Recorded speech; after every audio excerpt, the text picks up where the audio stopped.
Listeners, कैसे हैं आप सब। नावल खून बहा बेस्ड बहुत ही रोमांटिक इमोशनल वनी बेस्ड नावल रूड हीरो के साथ आपकी खिदमत में पेश करने जा रहे हैं।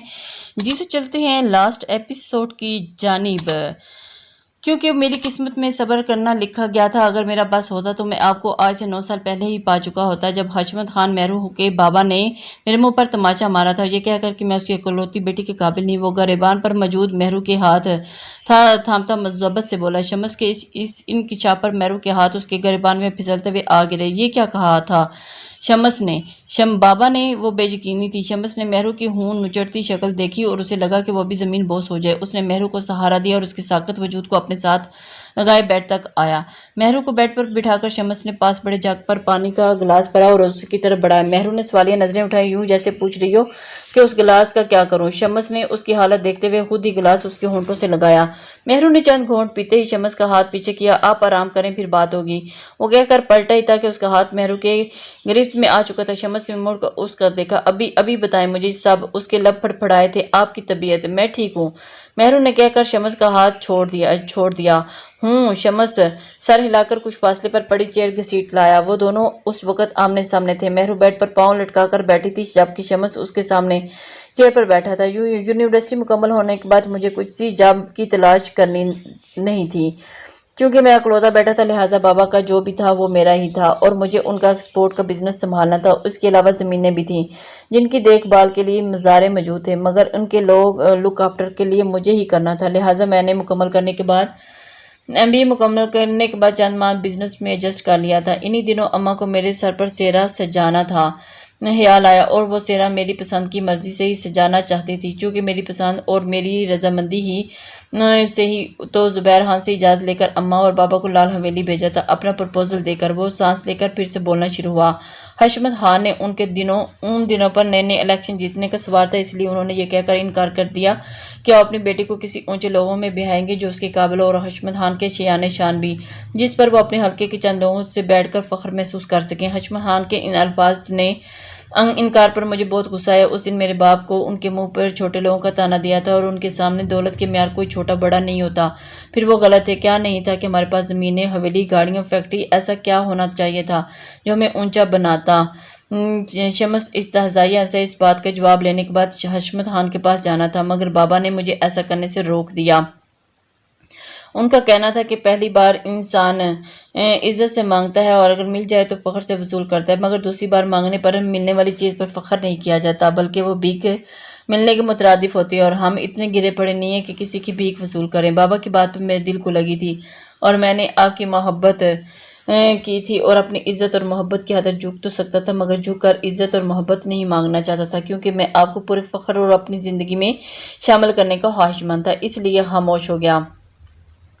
ज़ुबैर खान ने मुझसे इस इनकार पर माजरत की थी। हम अच्छे दोस्त थे और अच्छे दोस्त ही रहना चाहते हैं। फिर भी वक़्त की गर्द बहुत अच्छे रिश्तों की अपनी गिरद डाल जाती है। मेरा यूं और ज़ुबैर का रब्ता काज पर मुश्तमिल हो गया और कई महीनों बाद हम फ़ोन पर एक दूसरे से बात हरीत मालूम कर लेते हैं और उन्हीं फ़ोन काज पे मुझे इजहार खान की अफरीदी से शादी का पता चला। शम्स उस वक़्त अजियत याद करके खामोश हुआ। चंद मिनट के बाद वो खुद को कंपोज करता, फिर उससे बोलने के काबिल हुआ। इसके बाद मेरी इन फ़ोन काज का रब्ता ख़त्म हो गया था। घर वालों ने मेरी चुप और खामोशी के पेश नज़र पड़ोसी से मेरी शादी तय कर दी और शायद इस शादी से ही मुझे कुछ बेहतरी आए।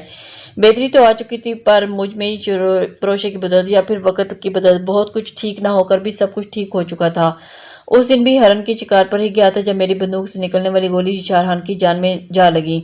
शम्स ने बात मुकम्मल की और लंबी सी सांस लेकर सुर्सी की बैग से टेक लगाकर आंखें मौत की मुसाफा तय करने के से थक गया हूँ। राह दे विच खलोना औखा, अपना आप लुकोना औखा, ऐनी वदगी दुनियादारी, कलियां बह के रोना औखा, दागे मोहब्बत वाला बाहू, लग जावे ते धोना औखा। मेहरू ने सर उठाकर शम्स को देखा, जिसके चेहरे पर थकन थी, दुख था, अजियत थी और शायद इत्मीनान भी था। सब कुछ कह देने का इत्मीनान। आपके बाबा ने कहा था कि दूसरी बार मांगने पर भी मिलने वाली चीज़ भीख तस्वर की जाती है, तो फिर दोबारा क्यों गए मेरा हाथ मांगने? मेहरू बुझी सी पूछ रही थी। उसकी बात पर शम्स आंखें खोलता सीधा हुआ।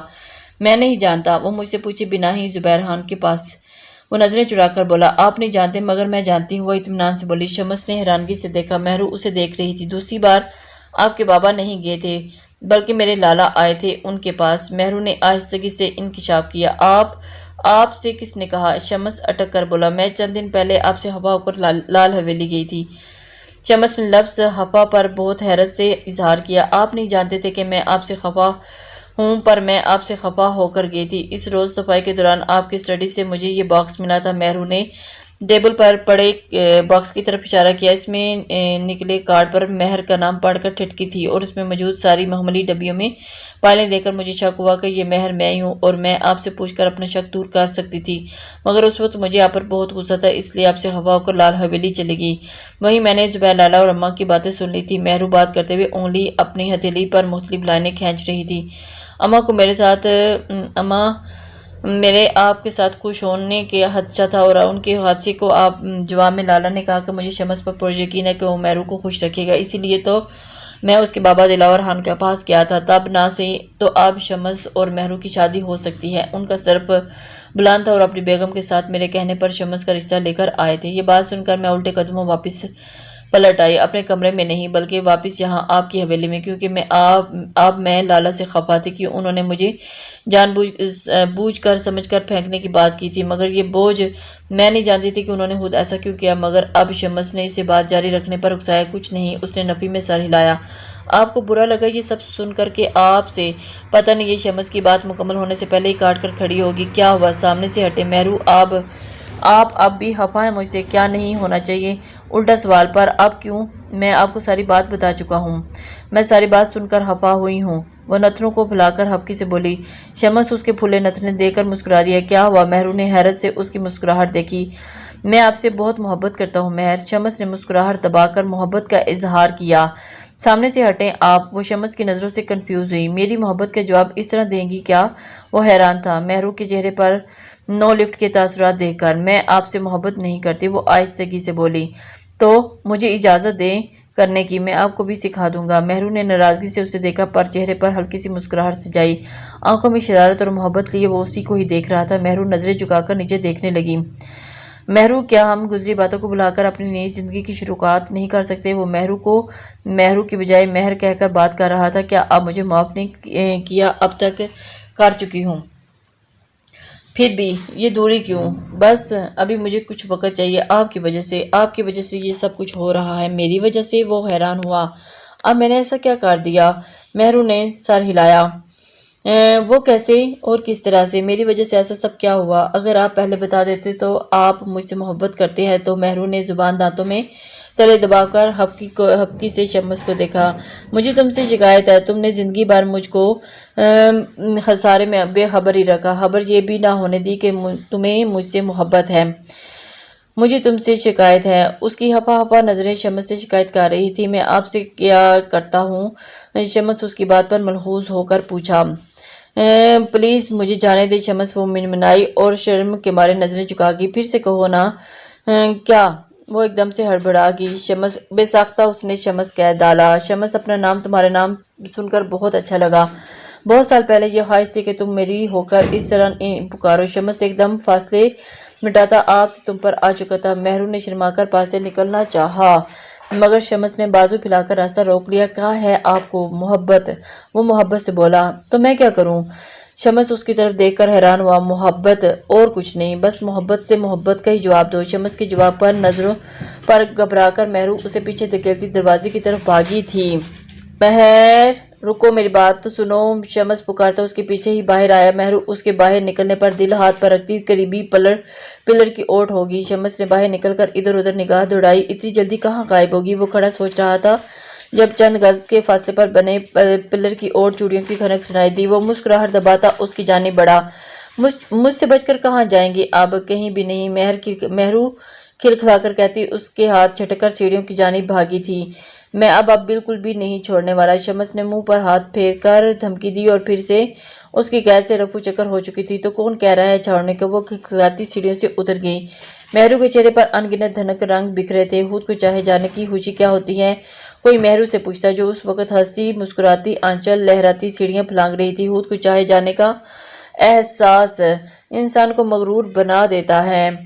وہ بھی تھوڑی تھوڑی مغرور نظر آ رہی تھی۔ کوئی اتنے سالوں سے چاہتا رہا، یہ بات اسے گزرے ماضی کو بلانے کے لیے کافی تھا۔ دوسری طرف شمس اس کی کھلکھلاہٹ پر پرسکون سا کھڑا اسے زینے اترتے دیکھ رہا تھا۔ آخر اتنے لمبے کٹن صبر کے بعد اسے محبت مل ہی گئی تھی۔ اس کے صبر کا پھل بھی مل چکا تھا۔ وہ خوش تھا، بہت زیادہ خوش تھا۔ کتنے سال گزر گئے نہ یہ شب۔ وہ اس وقت جھیل کے کنارے ایک ہی پتھر پر ایک ساتھ بیٹھے تھے۔ ہیر نے یشب کے بازو سے اپنا بازو گزار کر سار اس کے کندھے پر رکھا، جبکہ یشب اپنی گود میں دھرا ہیر کا ہاتھ تھامے تھرڈ فنگر میں رنگ کو آگے پیچھے کر رہا تھا۔ ہیر کی بات پر اس مسکرا کر ہوں کہا۔ آپ کو یاد ہے ہماری پہلی ملاقات؟ بھول سکتا ہوں کیا؟ اتنے زیادہ سال گزر چکے ہیں، میں سوچتی ہوں مجھے تو حیرت سی ہوتی ہے۔ وہ بے یقینی سے بولی۔ اچھا تو پھر حیرت کیوں؟ یشب نے ابرو اچکائے۔ وہ اس لیے کہ میں نے اتنے سال آپ کو کیسے برداشت کر لیا۔ یشب کی گھوری پر وہ کھلکھلا کر ہنسی۔ کہو کہ میں کیسے تمہیں جیسی موٹی بیوی کے ساتھ گزارا کر لیا، اس کے باوجود بھی مجھے موٹی لڑکیاں پسند نہیں۔ یشب نے بھی پورا بدلہ اتارا۔ اب اتنی بھی موٹی نہیں ہوں، ہیر برا مان کر بولی۔ ہو تو وہ اسے چڑھا کر مسکرایا۔ اب بس مذاق چھوڑیں، یہ بتائیں ہم کب جا رہے ہیں کاغان؟ بچوں کے ایگزام تو ختم ہو لینے دو بے صبری محبوبہ۔ یشب نے شرارت سے اس کی ناک کھینچی۔ بچوں کے ایگزامز نیکسٹ ویک ختم ہو رہے ہیں۔ کل بھابی کا بھی فون آیا تھا، کہہ رہی تھی کہ پروگرام فائنل کر کے بتا دو تاکہ شمس اپنا شیڈول سیٹ کر کے وقت نکال سکیں۔ ہاں تو کہہ دو بچوں کے لاسٹ پیپر والے دن ہی ریڈی رہیں، پھر نکلیں گے۔ ہیر نے اس بات میں سر ہلایا اور پھر ماما ماما ماما 6 سالہ حنین ہیر کو پکارتی ہوئی سامنے بھاگتی آ رہی تھی، جبکہ حنان بیٹ پکڑے اس کے پیچھے بھاگ رہا تھا۔ What happened? ایک دم سے وہ بھاگ کر ہیر کی گود میں منہ چھپا گئی تھی۔ کیا مسئلہ ہے آپ لوگوں کو؟ ماما باسی نان مجھے مار رہا ہے۔ اس کی بات پر ہیر اور یشب دونوں اپنی مسکراہٹ دبائی۔ ماما مجھے یہ پھر سے باسی نان کہہ رہی ہے۔ حنان پاس آ کر ہفکی سے بولا۔ حنین کو سب ہنی کہتے تھے، جبکہ حنان کا نک نیم بھی یہی بنتا ہے۔ اسے بھی سب حنان ہی کہتے ہیں، جس پر اکثر چڑھتا ہے کیونکہ اسے لگتا تھا کہ ہنی لفظ حنین کی بجائے اس پر زیادہ جچتا ہے، اور محترمہ حنین صاحبہ اسی بات پر اسے باسی نان کہہ کر مزید ٹارچر کرتی تھی۔ ہنی بیٹا مت تنگ کیا کرو بھائی کو، ہیر نے حنان کو قریب کرتے ہوئے حنین سے کہا، جو اب یشب کی گود میں چڑھ کر اس کا سیل پکڑ کر کینڈی کرش کھیلنے میں مگن تھا۔ یہی باسی نان جیسا گال دیکھے نہ کیسے پھولے ہوئے ہیں، جیسے نان پھٹنے والا ہو۔ حنین نن ہیر تنبیہ کی، جبکہ یشب نے سزا کے طور پر سیل لے کر اس کے پہنچ سے دور کر دیا۔ بابا پلیز سیل دے، مجھے گیم کھیلنی ہے۔ وہ بے قراری سے بولی۔ پہلے حنان کو سوری بولو۔ یشب کی بات پر حنان کا بجھا چہرہ کھل اٹھا۔ حنین میڈم سوری کریں گی مجھ سے؟ وہ گردن اکڑا کر کھڑا ہوا۔ ہیر مسکراہٹ روک کر اس کے ایکسپریشنز دیکھ رہی تھی۔ حنین نے برا سا منہ بنا کر حنان کو سوری کرنے کے بجائے سوری پھینکا کھٹاک سے عین منہ پر۔ اٹس اوکے، حنان نے لٹ مار انداز میں احسان کر کے سوری قبول کی۔ چلو بھائی تم دونوں کی صلح ہو چکی، اب اٹھو گھر چلتے ہیں، بی بی جان انتظار کر رہی ہوں گی۔ یشب نے حنین کو گود سے اتار کر کھڑا کیا اور خود بھی کھڑا ہو گیا۔ بابا کچھ دیر رکتے ہیں نا؟ حنین نے للچالتی نظروں سے یشب کو سیل پاکٹ میں رکھتے ہوئے دیکھ کر کہا۔ نہیں ابھی چلو پھر آئیں گے سویٹ ہارٹ۔ وہ مسکرا کر اس کی پونی کھینچ کر بازو پکڑ کر چل پڑا۔ ہیر نے حنان کی جیکٹ کی زپ بند کر کے کیپ اس کے سر پر دی اور چادر درست کرتی ہوئی اٹھ کھڑی ہوئی۔ یہ مختصر سا آئیڈیل قافلہ ایک دوسرے کے ساتھ ہنستا مسکراتا اٹکلیاں کرتا واپس جا رہا تھا۔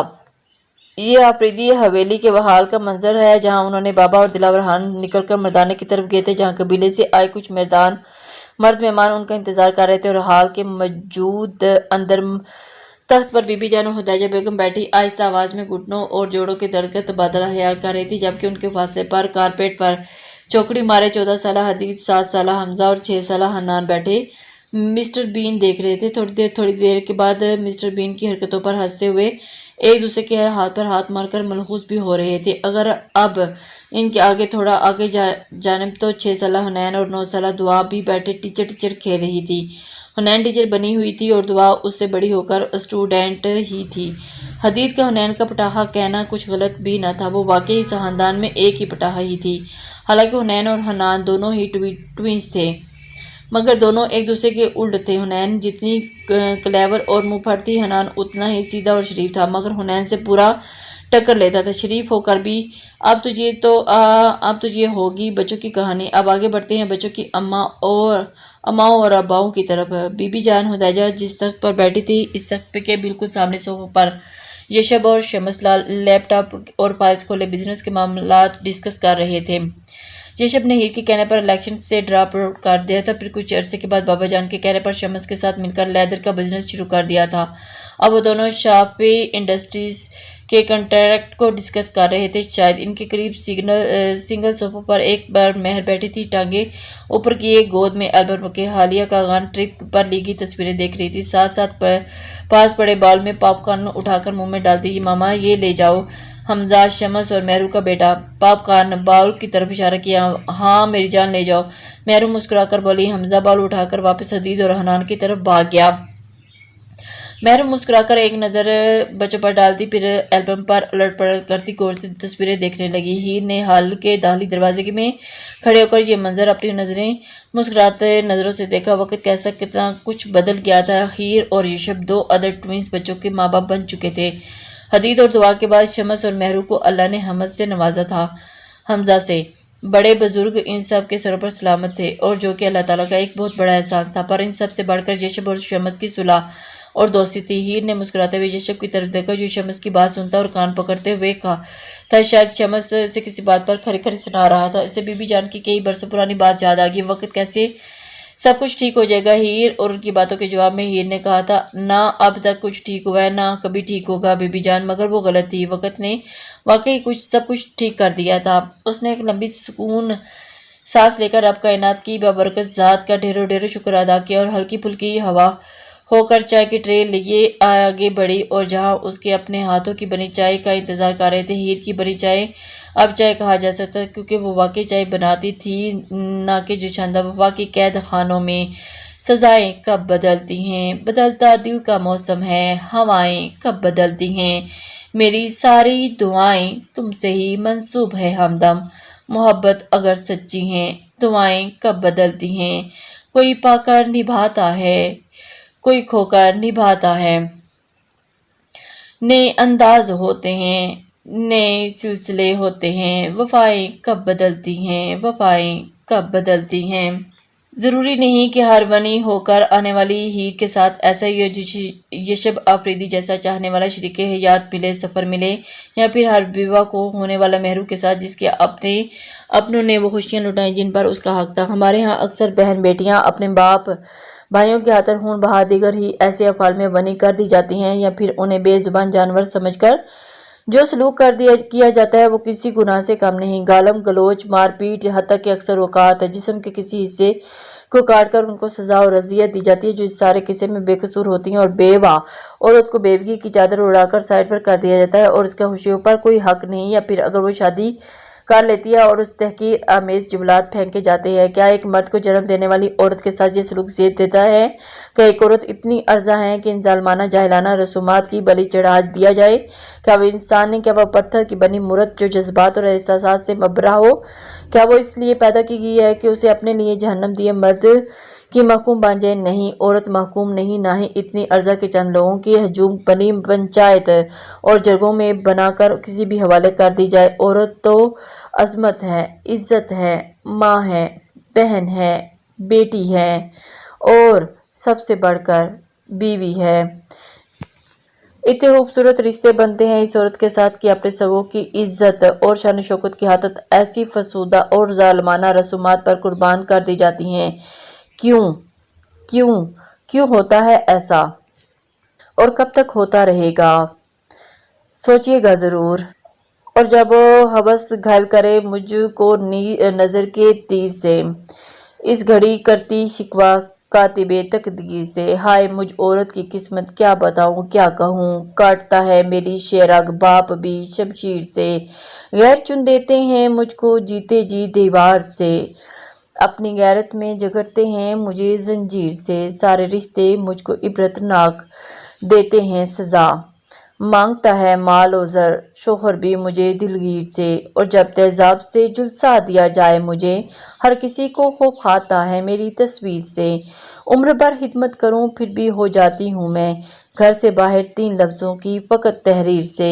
اے رضا مردوں میں میرا ہے فقط ایک سوال، کب میں دنیا میں جیوں گی عزت و تقدیر سے۔ اللہ حافظ۔ لسنرز اپنے کمنٹس اور لائک کا اظہار ضرور کیجیے گا اور اپنی رائے کا اظہار کر دیا کریں، یہ ہماری حوصلہ افزائی کے لیے بہت پازیٹیو